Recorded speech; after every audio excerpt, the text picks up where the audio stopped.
Hi everybody.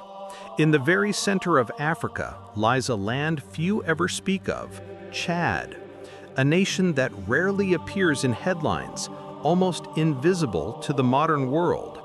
But behind the silence and the scorching desert winds, Chad carries a story that defies expectations. Here, faith is not a matter of choice, it is the rhythm of life. An astonishing 99% of its people are Muslim, making Chad one of the most deeply Islamic nations on earth, yet one of the least known. There are no towering skylines like Dubai, no ancient pyramids like Egypt, no glamorous tourist ads. Instead, Chad offers something purer, the quiet strength of a people whose hearts beat in unison with their faith. Across the golden sands of the Sahara, through the dusty streets of N'Djamena, and into the small desert villages where life seems frozen in time, the call to prayer echoes 5 times a day, unwavering, unforgotten. For centuries, the world has overlooked this land, its deserts, its tribes, its prayers. But beneath the endless sun, a remarkable truth endures. In Chad, Islam is not merely a religion. It is identity, it is heritage, it is survival. This is the story of a nation built on belief, a country where faith thrives quietly, far from the noise of fame or power. This is Chad, the forgotten Muslim heart of Africa. Long before borders and flags, before the name Chad even existed, the winds of the Sahara Desert carried more than just sand. They carried faith. It began over 1,000 years ago in the 8th century when Arab and Berber traders crossed the endless dunes from North Africa. They came not as conquerors, but as travelers, merchants with camels laden with salt, gold, and stories of a new revelation called Islam. Their caravans moved slowly across the desert, leaving trails of footprints and faith behind. Everywhere they stopped, at oases, in tribal markets, near ancient kingdoms, they shared words that would change the heart of Africa forever.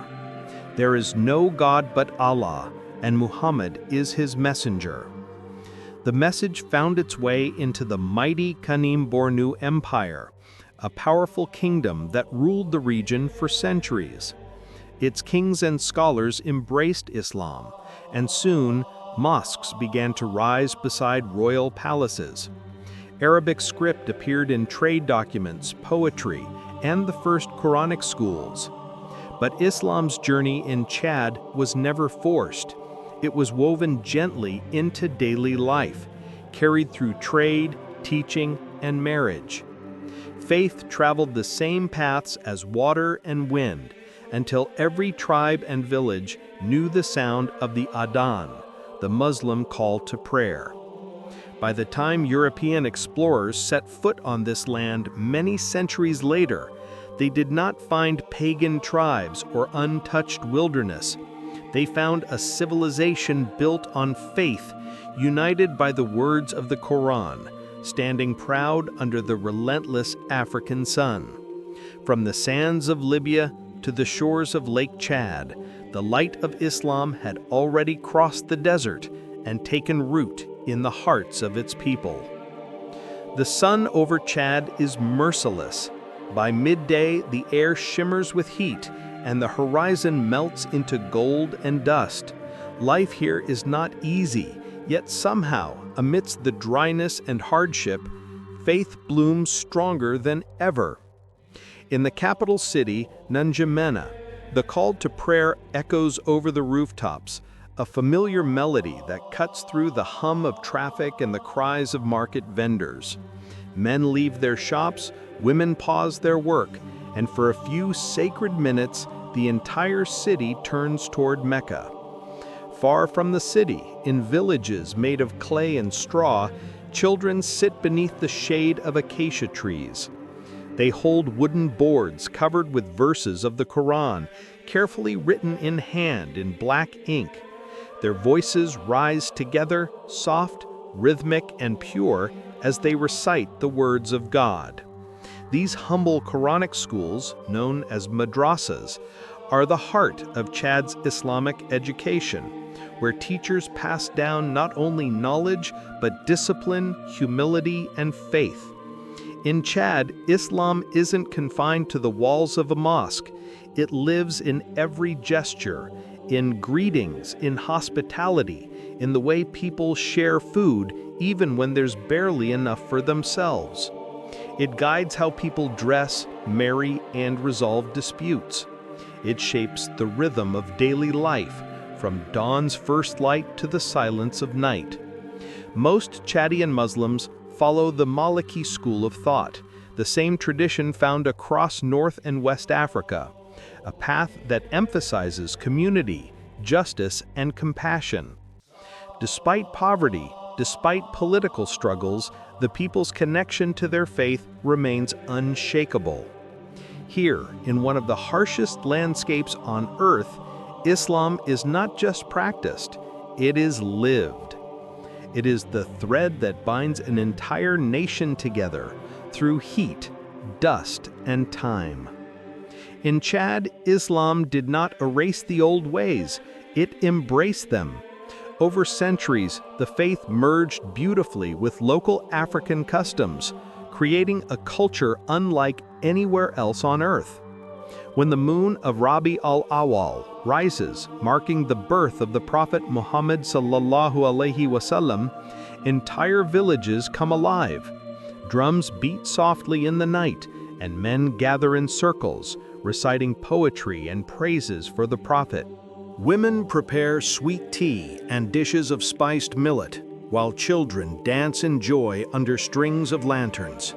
This is Maulid in Chad, not loud or extravagant, but heartfelt, warm, and deeply rooted in love.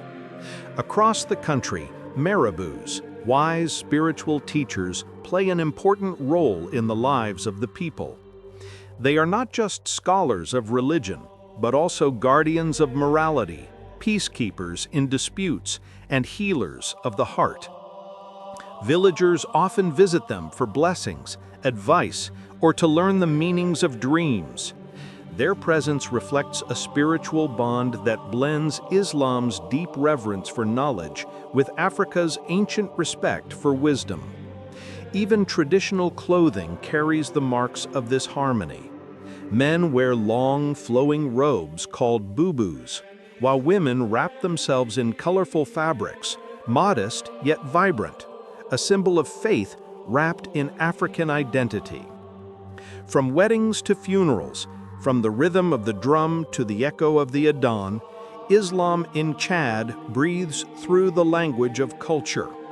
It is not a foreign religion imposed from outside. It is a homegrown faith, nurtured by the soil, the songs, and the soul of Africa.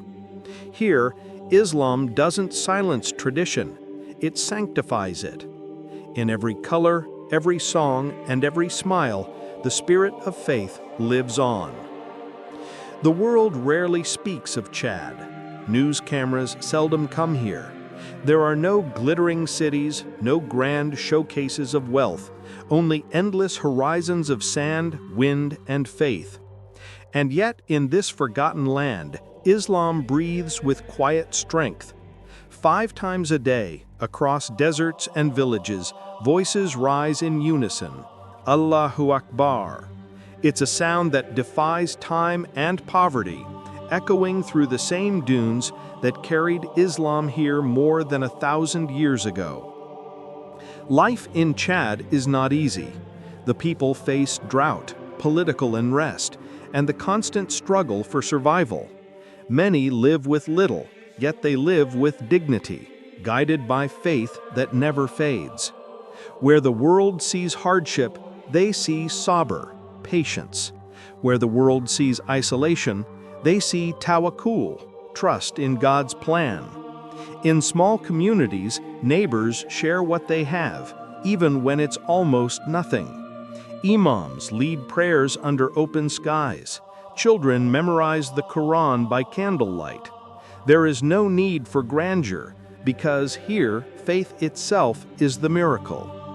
While other nations race towards modernity, Chad reminds the world of something eternal, that Islam's power is not found in palaces or politics, but in the hearts of ordinary believers who hold fast to their Creator through every trial.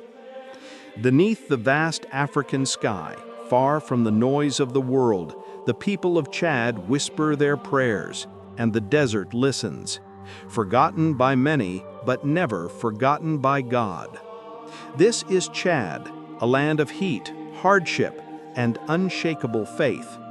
A nation where Islam is not just a religion, but a way of life, a heartbeat, and a light that endures through every storm.